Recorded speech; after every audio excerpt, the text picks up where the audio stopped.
श्री महाकाल दोस्तों, तो सुबह हम लोग तैयार होकर के निकल चुके हैं बाबा के दर्शन करने के लिए। और ये हमने धर्मशाला लिए थे, तो यहाँ पे उन्होंने हमें ताला चाबी दिए थे कि जब तक आप यहाँ से नहीं निकलोगे, मतलब 24 घंटे के बाद, तब तक कि आप ये ताला चाबी को अपने पास ही रख के रखना। मैं ताला वगैरह लगाती हूँ और हम लोग यहाँ से निकल जाते। और पता है यहाँ से ना सिर्फ 10 मिनट बोले तो 10 मिनट भी नहीं, 5 मिनट का रास्ता था। और हम लोग वहाँ से पैदल ही निकल जाते, ब्रिज पार बस करना था। और हम लोग सब तैयार हो गए हैं और निकलते हैं यहाँ से हम लोग मंदिर के लिए। और पता है बहुत भयंकर वाली गर्मी हो रही थी यार, मतलब धूप बहुत थी बहुत। और आते टाइम है ना, हम लोग ने देखा था कि रात में ना बारिश भी हुई थी। और अक्सर ऐसा होता है कि यदि बारिश हुई भैया तो फिर दूसरे दिन ना बहुत बहुत ज़्यादा उम्मीद से मेरी बेटी कितनी प्यारी लग रही थी संत महर्षि टाइप दिख रही थी वो।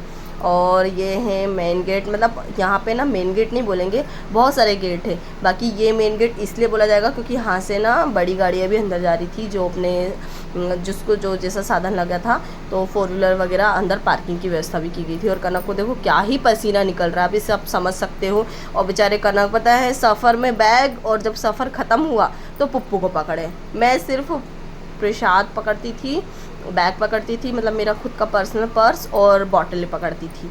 फिर ऐसा नहीं कि मैं उन्हीं को थोड़ा थोड़ा टाइम हम लोगों ने शेयर किए, कभी वो पकड़ते थे कभी मैं पकड़ती थी। और यहाँ की व्यवस्था तो बहुत टॉप क्लास की व्यवस्था थी, मतलब कि यार हर साल है ना जो बनते जा रहा ना कि तो बहुत प्यारा और देखने लायक की जगह थी। और यहाँ पे ना बहुत से लोग हैं ना गाड़ियों में भी जा रहे थे, मतलब ये सीधे जा कर के वहाँ छोड़ देते थे मंदिर के सामने। और इसके चार्ज लगते थे। बट हम लोग भैया इतनी दूर से आए क्यों, ये घूमने ही तो आए हैं। हर एक चीज़ को व्यू को देखते हुए, उन्हें कैप्चर करते हुए हम लोग धीरे धीरे बच्चों के साथ आगे बढ़ते। और पानी की भी व्यवस्था थी, यहाँ ठंडे पानी की व्यवस्था थी, निःशुल्क व्यवस्था थी, कोई चार्ज नहीं था।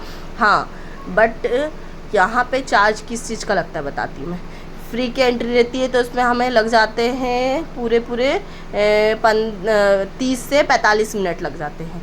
और यहाँ पे वीआईपी एंट्री होती है, 250 रुपये का उसका टिकट बनता है। तो वो हम उसमें हमको सीधे जा कर के, ऐसा नहीं कि मंदिर में ही जा कर के, उसमें भी दूर से करते हैं, लेकिन उसमें मुश्किल से 15 से 20 मिनट में हो जाती है। बट हम लोग इतने सारे लोग थे ना, तो हम लोग है ना साथ ही में ना मतलब कि फ्री वाली एंट्री लेते हैं।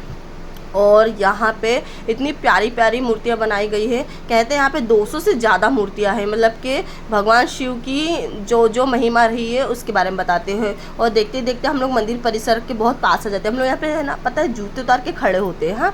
हाँ थोड़ा सा आगे में जा कर के जूते उतार के खड़े होते हैं, पानी वगैरह पीते हैं। और हमको ये भी नहीं पता था जूते कहाँ उतारना, लेकिन है ना इतनी लंबी, उधर आगे से इतनी लंबी लाइन लगी हुई थी। और हम लोग यहाँ जाके खड़े हुए, देखा तो सब लोग अंदर जाने दे रहे थे। बताओ भोले बाबा की इतनी अच्छी महिमा रही कि भोले बाबा ही चाहते हैं कि आप लोग जल्दी से आओ और दर्शन करो। क्योंकि मैंने तो भैया 2 साल से उनका इंतज़ार किया कि मैं कब जाऊँ महाकालेश्वर, कब जाऊँ। और फाइनली हम लोग फटाक से अंदर चले जाते। लेकिन एक बात है कि हम लोग है ना आ जाते, बट है ना करना कुछ उधर है ना पकड़ लेते हैं कि मोबाइल रख के जाओ, मोबाइल पर्स वगैरह अंदर ले जाना अलाउ नहीं था।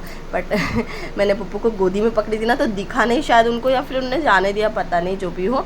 तो मैं अंदर आ गई और हम लोग है ना यहाँ से चले जाते। और पता है इतना अच्छा लगता, मतलब जैसे जैसे पास आ रहे थे ना, वैसे वैसे ना एक अलग ही ऊर्जा, एक अलग ही वाइब आ रही थी, मन में बहुत अच्छा लग रहा। और पता है बच्चे लोग को बहुत अच्छा लग रहा था, वो लोग भी इंजॉय कर रहे थे, मतलब परेशान उन्होंने भी नहीं किया। और मेरी बेटी उसको भी बहुत अच्छा लग रहा था। और हम लोग यहाँ पे आके खड़े हो गए थे क्योंकि यहाँ पे आरती हो रही थी। और एक ही आरती होती है, 10 मिनट की आरती थी। हम लोग यहाँ आरती वगैरह अटेंड करते हैं, सब लोग खड़े हो गए थे अपने अपने जगह पर पे। और इतनी तेज़ तेज़ नारे लगा रहे थे, पूरा पूरा मंदिर परिसर जय श्री महाकाल, ओम नमः शिवाय, श्री शिवाय नमस्तुभ्यम, इन तीनों मंत्रों से इतना गूंज रहा था, इतना अच्छा लग रहा था। और फाइनल हम लोग वहाँ पहुँच जाते जिनका मुझे बहुत बेसब्री से इंतज़ार था। बाबा महाकाल के हम दर्शन करते हैं, दूर से या पास से दर्शन होते हैं। मैंने तो बहुत अच्छे से बोले बाबा मैं जो मनोकामना लेके आई हूँ वो ज़रूर से ज़रूर पूरी करें, मैं 3 महीने बाद फिर आऊँगी।